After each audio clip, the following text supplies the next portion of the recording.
दरम्यान खरात प्रकरणामध्ये 4 मंत्र्यांचा समावेश आहे असा गंभीर आरोप नाना पटोले यांनी केला आहे। या मंत्र्यांची नावे पत्राद्वारे मुख्यमंत्र्यांना कळवणार असून त्यांना तातडीने मंत्रिमंडळातून बडतर्फ करण्याची मागणी देखील नाना पटोले हे करणार आहेत। दरम्यान पटोलेंनी केलेल्या दाव्यानंतर शिवसेनेचे नेते संजय शिरसाट आणि भाजपचे नेते चंद्रशेखर बावनकुळे यांनी प्रत्युत्तर दिले। या खरात प्रकरणामध्ये महाराष्ट्रातल्या मंत्रिमंडळातले 4 मंत्री समाविष्ट आहेत।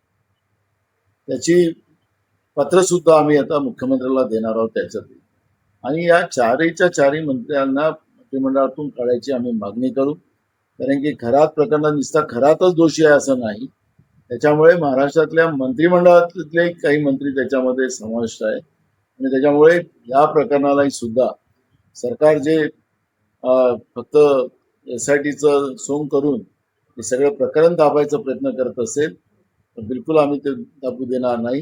या सगळ्या प्रकरणाचा उगाळा करून त्याच्यामध्ये दोषी असलेल्या सगळ्यांवर कारवाई व्हावी, जेणेकरून महाराष्ट्रामध्ये दुसऱ्यांदा कोणी अशी हिंमत करणार नाही।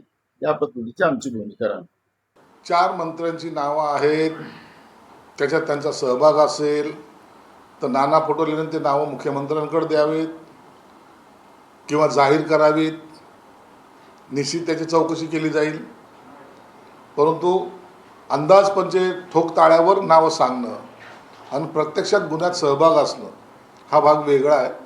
म्हणून त्यांनी हे प्रेसच्या समोर सांगण्यापेक्षा मुख्यमंत्र्याला नावं द्यावीत आणि प्रेससमोर जर सांगायचंच असेल तर ते नावं उघडही करावी।